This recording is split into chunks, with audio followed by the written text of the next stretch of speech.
Hi, it's Kate Mothes. Hello, how's it going? Hello, I'm so excited to kind of say hi. It's sort of a one-sided hello, but we're basically kind of stuck in quarantine at this point due to this kind of virus madness. So what better to do than go down a list of questions and talk about art?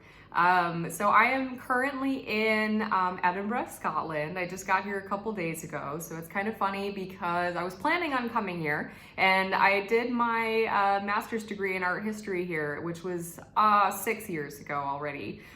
So visiting some friends and was planning to kind of get some work done, and now it turns out I have plenty of time to get some work done, so deciding to just hunker down, play it safe. But in the meantime, really kind of an interesting opportunity to talk about art, so it's a fun time to go through these questions and chat. But I also just want to encourage anyone who has any questions or wants to follow up after this, please feel free to get in touch with me. I'll put my contact information in the comments or in the context of wherever I can post this. And so essentially these questions, these have been tailored for a high school art class, and I'm really excited because I think that a lot of them really apply in a much larger format, whether you're a student getting started or you've been working for a while. It's also just kind of, for me, a really interesting way to reflect on how I got where I am and what the heck I think is going on. So anyway, we'll get started. I just have my computer in front of me and I'm just checking questions as I go, but I would love to hear from you afterward if you have anything else you'd like to know. So as introduction, I am Kate Mothes. I am probably based in Wisconsin in the Midwest in the United States, maybe about a third of the year at this point. I grew up there, so I hang out there for a bit and then I travel a lot of the time and I do a lot of exhibitions, projects, different collaborations. I'm currently working on a publication, kind of talk about some of that stuff, but it takes me all over the place around mostly the US and Europe at this point, but I hope to extend that a lot further before too long. So my first question, when did your interest in art begin? And that goes back a really long time too, because I'm from Wisconsin, but my dad is from the coast of California and he's been a painter. He did mostly watercolors and a lot of acrylic paintings of mostly the ocean, these really beautiful oceanscapes. And I was looking at them my whole life, and he was in the studio all the time. As kids, my sisters and I, we were always in the studio with him. So there was kind of this really amazing experience just kind of interacting with studio materials and supplies. And of course, we were always painting and drawing all the time as well. And so when I decided to go to college, naturally, I was so into painting and drawing. I thought, I'm going to be an artist. Clearly, this is what's meant for me. So I did, and I went to school. I actually switched schools about 4 times because I could not decide what I wanted to do and how I wanted to go about it. I stuck to my guns though, and I eventually realized, I guess probably about at least halfway through my undergraduate, so those 4 years, give or take a couple semesters off here and there, that what I actually really loved was looking at other artwork.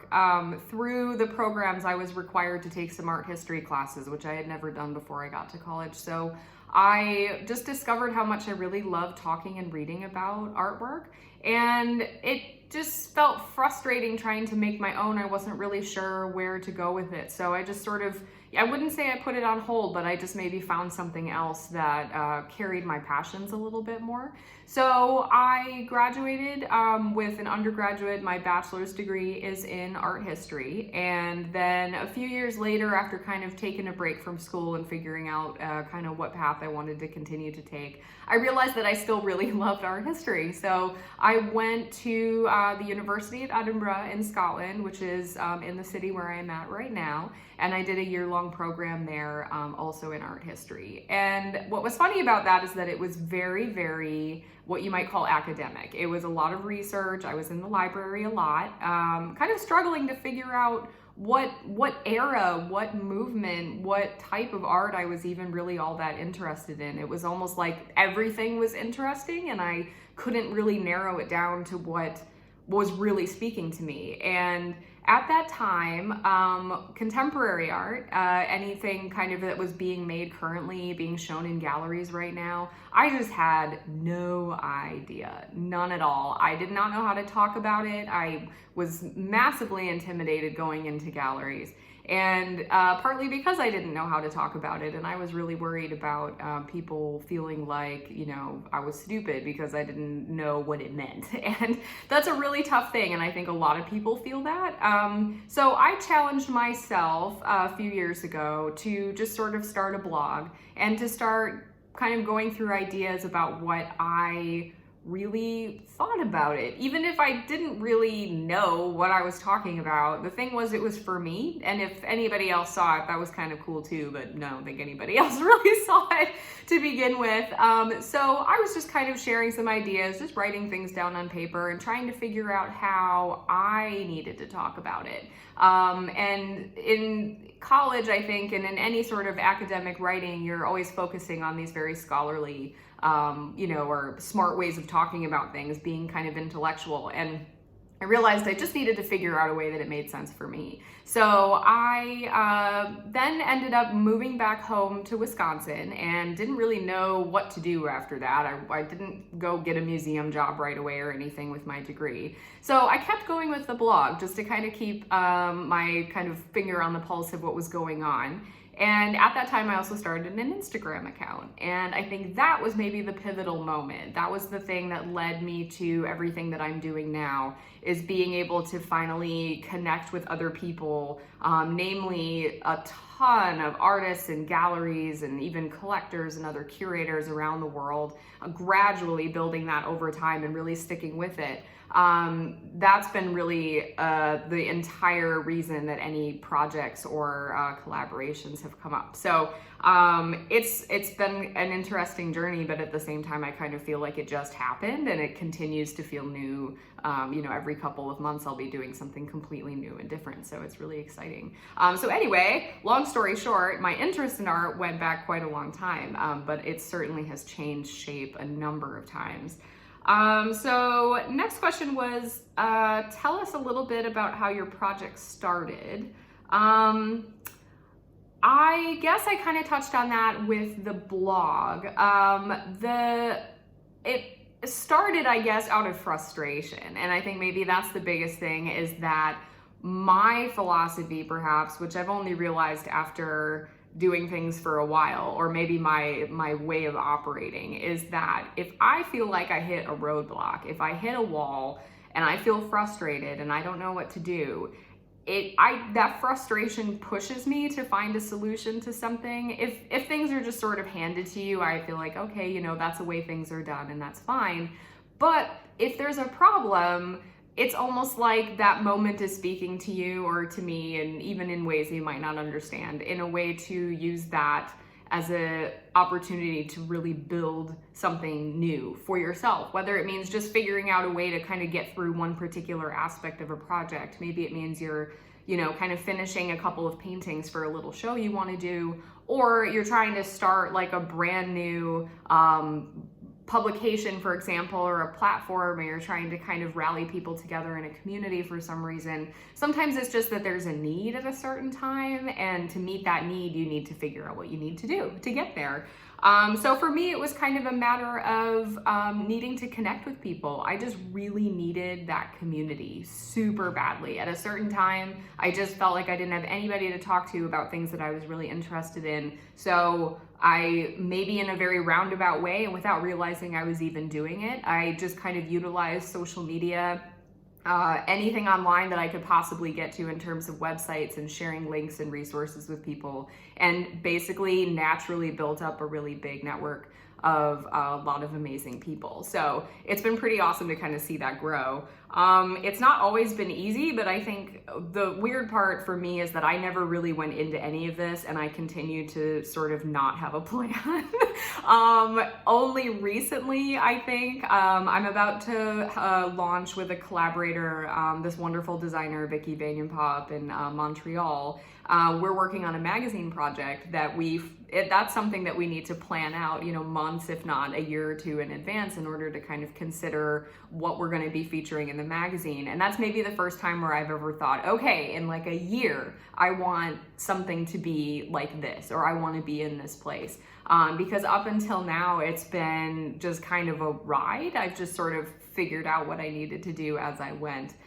So there's been a little bit of kind of, scratching and clawing to get there, but it's mostly on a project by project basis. It's mostly little things about kind of making sure communication is good, and that the project makes sense for you or for me, and that, when the outcome, when it's finished, that the outcome is what you want or better than what you want, and that it hasn't been a huge headache the entire time. Did I ever have a class in high school or college that I felt was really relevant to the skills that I use in my life currently? And that's a good question, actually. I think that everything, especially in college that was art history related, was in some background way really useful. It's kind of like when people are like, why do you take math classes? Why am I taking geometry? I'm never going to use this in daily life.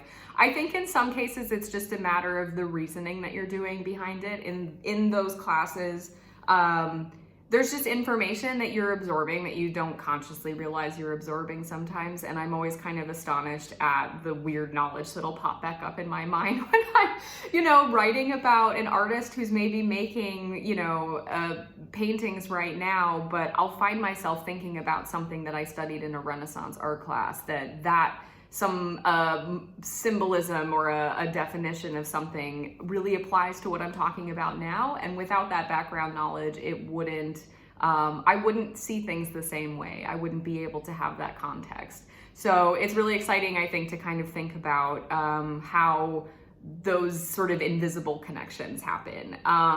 I would describe myself as a curator in many ways. I curate exhibitions, which usually means I work with a group of artists, sometimes just one or two, but sometimes, a large group, maybe 20 or 25, and we coordinate a big show. And in that case, I, don't think I ever took any class that was very focused on curating. There was not really much talk about that at all. But there is still in so many classes that I've taken just kind of this idea of linking what are connections and communication and certain kind of nuts and bolts type of things that just help you in business and in life as you move forward. So I'll have to think about that some more, but I would say namely my art history classes, sometimes the most boring classes, weirdly, were the ones that I sort of strangely absorbed more from. I don't know why that is. I doodled in my notebook a lot. The book, let's see, one book that I think is absolutely essential for an aspiring creative professional to read. That is a really good one. And actually, I was just talking with a friend about this recently because I think some of my favorite books have actually been out for a little while. There are two, which I think are lovely because if you're not really into reading self-help books, if you're not into reading really technical books or scholarly books, there are a couple that are really, really great when you're thinking in terms of your own kind of creative expression, and that can mean anything. And you can also use it like if you're a writer, if you're a painter, if you're a musician, a performer, you can kind of use these to your own advantage depending, no matter what it is that you're doing. So there were two that I really, really love. And both of them I actually read for the first time a really long time ago and then picked them up again after talking to my friend about them. But one is called Art and Fear, and I'll have to put the information about the authors in the context because I can't remember. But Art and Fear, and then the other one is actually by Steven Pressfield. It's called The War of Art. And it's very much, they're kind of like, I want to almost say like little meditations on just your personal connection to creativity, and that it is very personal, and it kind of just allows you to reflect a little bit on yourself and how you're connecting to the work that you're making or trying to make or that you're looking at and that you're working with. And so I thought that those were both really pivotal, and especially realizing that having looked back and read them so long ago and then picked them up again, I think that they made a bigger impact than I even thought they did. How much of my weekly time is dedicated to creative work, and then how much is dedicated to administrative or business work? That's a good question. I think they're the same. I unfortunately, and this doesn't sound super cool, but I think a lot of the kind of administrative or business work, which involves, you know, a large chunk of answering emails, monitoring Google Docs, occasionally, you know, I'll be doing Skype chats with some people I'm working with, just managing all kinds of, you know, documents for upcoming exhibitions and things. That is probably the vast majority of the time. But on the flip side, the type of work that I'm doing involves a lot of that in the creative process. So they are occasionally one in the same. There are certain things like doing your taxes or whatever that are definitely not creative, but that's a smaller percentage of time. But I think that at some point I just had to kind of accept that the type of work that I did required a ton of admin work. And at this point, it just, you know, I do it on kind of a flowing basis as is needed. And I try not to stress about it too much. I use essentially, maybe when I think about what does it mean to have creative time too, is this off time. I mean, I travel quite a bit, and I love just kind of, you know, putting the headphones on, staring out the window if I'm on a train, or, you know, I love driving. There's certain times when I can't do anything else. Say like when I'm driving, that's a perfect opportunity, because you need to drive, you need to focus on the road, but you can also just sort of use it as almost like a little meditation time. So if I'm commuting somewhere or something, I'll just kind of use that as a moment to sort of cycle through some thoughts in my head. Also, conversations with other people are amazingly creative, because some of the most interesting ideas and projects that I've worked on have come largely because I've been working with someone else, and combining our ideas together has created something really cool, and you can reflect on that. So that's been something that has been really great to learn over the last couple of years. If I could give my high school self one piece of advice, what would it be? Patience, maybe. Patience. That going to college immediately out of high school without having really one hell of an idea what I was really trying to do might have been a good idea, to just take a semester or a year off and just kind of figure life out. I think that, you know, it's an amazing time, because it really sometimes feels like, you know, the world is your oyster. I mean, you're just gonna get out there. And once, you know, you graduate, you've got all this opportunity in front of you. But there are also, on the flip side, so many options sometimes that it can be really daunting. And sometimes just kind of thinking about it a little bit longer is okay. I think I jumped into a lot of things just I had high expectations for myself. I was the oldest kid in my family, so my parents were like, you have to go to college now, like no choice. And, you know, love them to death for that. I definitely, you know, loved having gone to college, and I value it and needed to do it. But I think taking some time to figure out maybe what I really wanted to do and find my interests, and luckily I had the opportunity to do that. But really connecting with people and kind of keeping in touch with my friends and seeing what they were doing too. It's just definitely, community has become a much more important aspect. And unfortunately, I think I've lost touch with a lot of people from high school. We've all moved around a lot, and I travel a lot. So I think maybe remembering that things can change really quickly as well, and kind of keeping in touch is really important. So how do I start off a curatorial project? Let's see, the other part of this question is, do your shows typically start with an idea or concept, or are you more drawn to formal characteristics of artwork at first? That's actually a really good question, because I don't really think of a theme or a concept first, and I think that's kind of interesting. Maybe it's because it was a little bit of a rebellion against like having to think in themes and concepts when writing research papers and things during school. I have no problem doing that at all, but I think when I personally look at artwork, I would describe it as a very formalist first impression. At least I just make kind of a snap first impression based on just what I'm seeing in front of me. I have no idea what the artist is trying to say in the work, what the larger body of work is. All I see is the material they used, line, color, shape, and then if it's say a figurative painting, obviously there's a representation of something that emerges, and then I might start thinking about what this means. Is there some symbolism in here? And it starts to layer on. But already at that point, if I'm starting to think about what the work means, I've already sort of decided whether I like it or not. And that has only happened because I'm looking all the time. And so it's years of kind of just looking and sifting and going to shows constantly and reading books and just getting a feel for what really speaks to me. And, famously, of course, all art is subjective. So my interpretation of this is going to be completely different than the next person's. And that's absolutely fantastic. But that's how I've also then approached curating exhibitions, I think, is that I go with kind of combination. So it's, sort of first impressions of the artwork. I get really excited when, there's kind of these further concepts then that build on it and just make it stronger for me. And that's when I start to think seriously about how that work could fit in with other work in a show and how those artists would work together.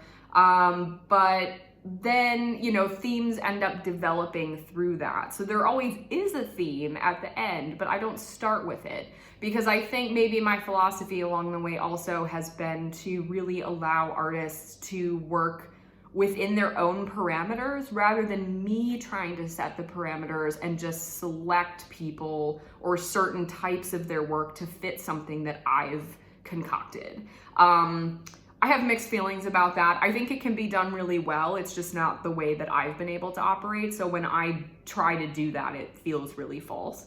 But I think it's a really interesting way to, kind of develop your thoughts. I think some people do think really thematically and some people think more formally. I just happen to think more formally. Not sure why that is. But it'll be interesting to see too, I think over time, if I can kind of continue doing this for several years, just if that changes and how that changes.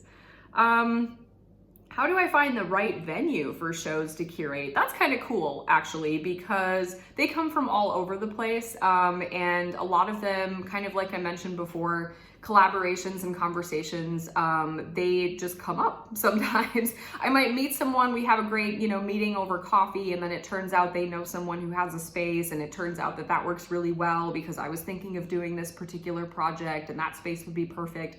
There are a lot of things that just sort of serendipitously come together, and I kind of trust that, this network and community that I'm a part of, we all, at the end of the day, are really supporting one another and wanting the best for everybody who's involved. So there tends to be a lot of sharing for the most part in terms of kind of resources and ideas about spaces and how things can mutually benefit each other.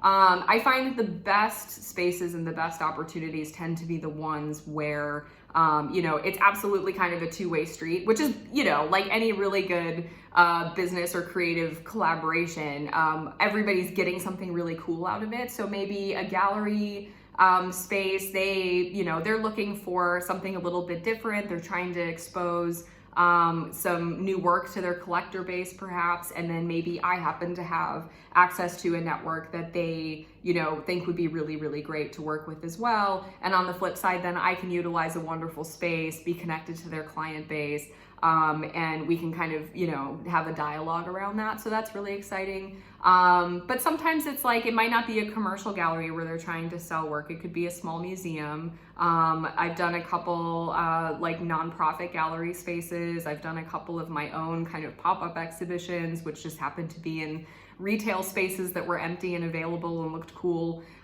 So I think it's just kind of what inspires me at the moment and what conversations are inspiring me at the moment. And then if it's kind of a business thing, whether it feels like it's a good fit. How has the internet and social media been important for the development of your career? I was just thinking about this so much today because with all of this coronavirus madness, I don't know. My Instagram kind of became like my lifeline, and maybe a little bit of an obsession the last couple of days, because everybody's hunkered down in studios, and there's a lot of students who are in university programs and they can't get to their studios that are in the universities because they're shut down. So it's really frustrating, and everybody's kind of trying to figure out like how to make work and keep talking to each other. And so yesterday, especially, my Instagram was just blowing up with live videos of like people doing virtual interviews with each other and studio tours and walking through their kind of degree and thesis shows and like giving us the lowdown, because they won't be open to the public, but they were able to install the work, for example.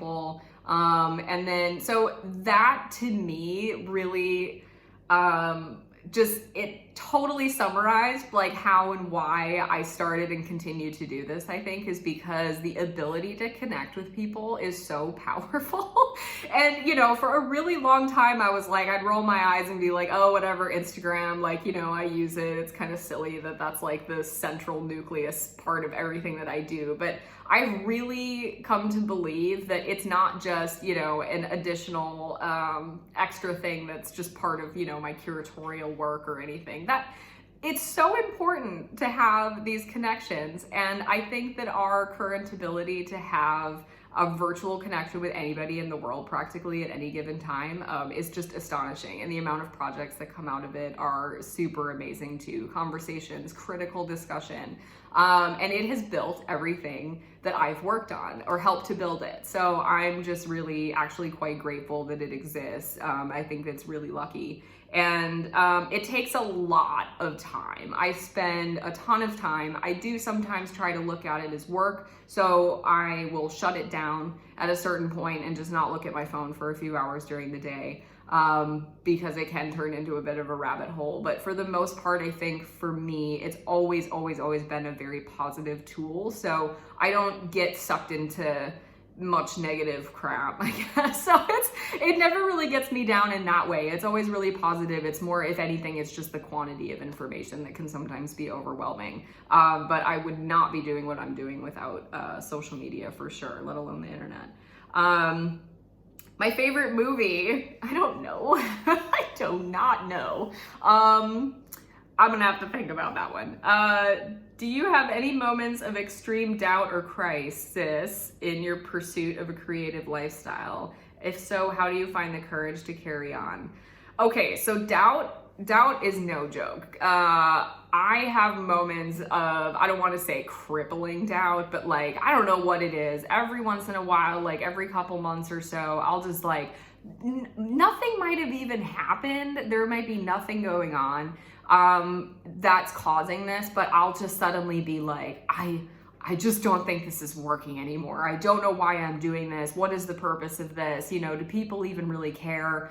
And part of that, I think, comes from, and in those moments, perhaps there's an imbalance. Like I'm feeling stressed. There's probably other stuff in life going on that could potentially be stressful at the time. And so I'm working all the time and I'm on my computer, and maybe you're just not in those moments. I'm not getting the feedback that I need, or I'm feeling like I'm just spending all this time and I don't know why, you know, that maybe the outcome of that work hasn't happened yet, or it feels uncertain. So that can be a little maddening. And I think then that if that uncertainty, if I start feeling anxious, it starts to lead to doubtful thoughts. And a couple times in really serious points like that over the last few years, I've sometimes thought, okay, like I cannot balance this full-time job and, you know, another kind of gig and then doing this personal project on the side. Like I need to figure out a way to make this balance, because I was just literally overworked and I almost let this project go a couple of times.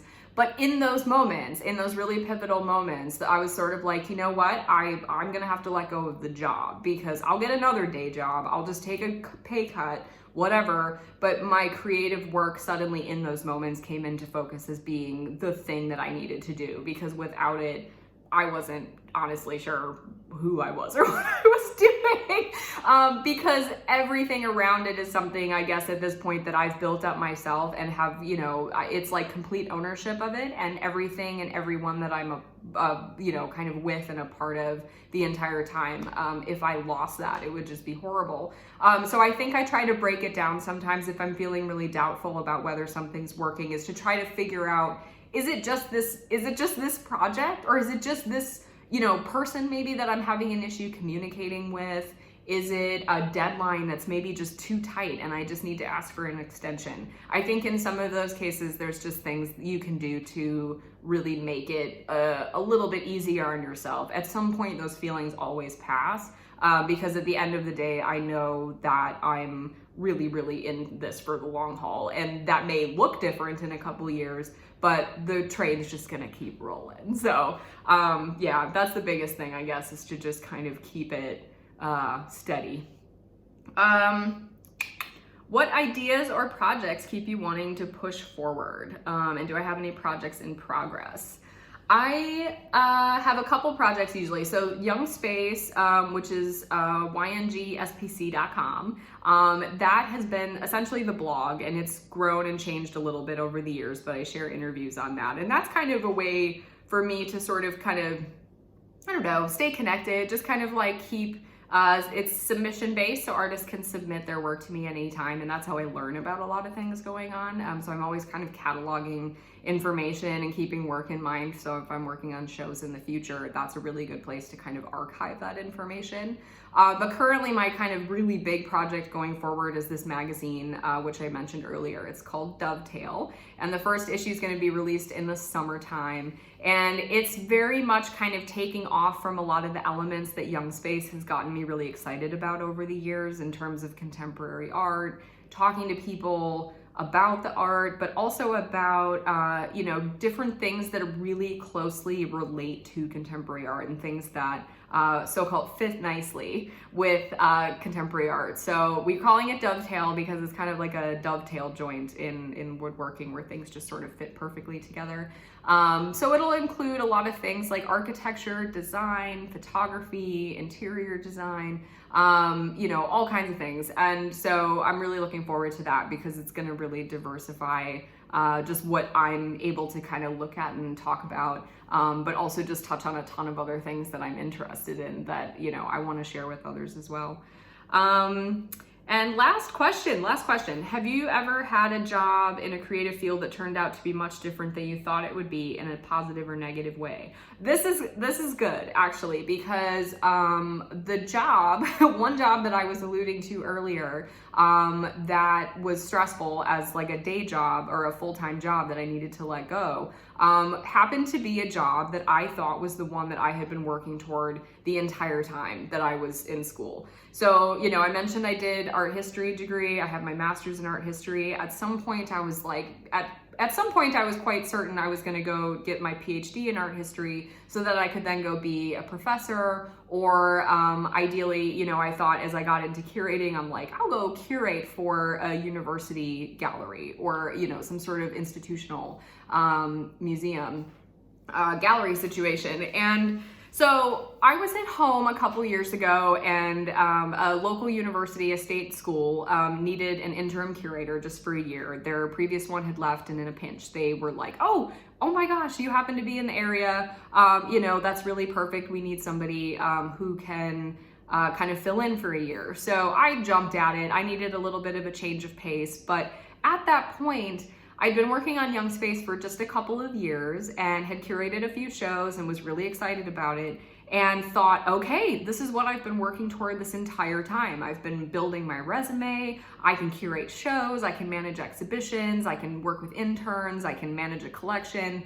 And I got to teach students, and that was really exciting. It was a lot all at once though, and I was not prepared, I think, to jump from essentially running my own ship entirely on my own and making my own rules to entering, you know, kind of classic bureaucratic institutional setting with meetings all the time. And unfortunately, in that situation, I didn't really feel much support. It wasn't maybe a good fit. It was an interim position, so it was temporary. It was a little tough to kind of navigate what I was supposed to do.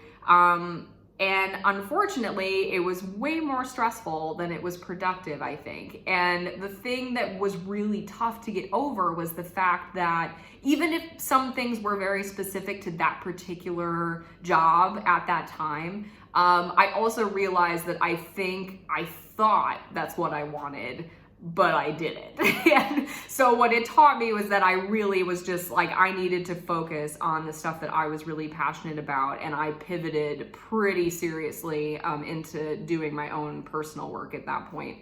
And so that was one of those lessons that I value so much sometimes in terms of just doing something, always giving something a try if it seems like it could be promising, because you never know, but sometimes it just fails, it sucks, it's not great, and it's just a kind of amazing opportunity to utilize that total 180 and be like, well, you now know you don't want that, or that you don't like that, that's not good for you, or you can't contribute to it in a way that's useful, and then you can move on, but then you know. And so I find that really helpful. Going back to my favorite movie, I'm just no, you know what? I'm gonna change this question, because I just had this realization. I'm gonna say my favorite song, because I had this moment the other day where my entire life I thought that my favorite song was We Are the Champions by Queen. But then I realized that every time I'm in the grocery store and I'm listening to, you know, they've got like music on or whatever, or I'm like in a bookstore or something, that song, Kiss from a Rose by Seal from Batman Forever, makes me so happy, and I think that that's my all-time favorite song. I'm still gonna have to think about what my favorite movie is, but I just had this moment of clarity the other day about Kiss from a Rose by Seal, so I'm pretty excited about it. So anyway, yeah, trivial, but also important things. So I just want to say thank you very, very much for giving me the opportunity to talk to you. I've gone on for over half an hour now. So I'm gonna make some tea, but I'm watching a dog in Edinburgh, so we're gonna go for a little walk and get out in the sun, because there's actually sun in Scotland the last couple days. It's been really nice. So yes, again, please follow up with me if you have any questions. I'd love to talk to you. I'll put links to anything that I mentioned in comments, and thank you so much for listening, and I wish you guys the next, well, hopefully a calm, chill, relaxing, healthy next several weeks. Thanks, bye.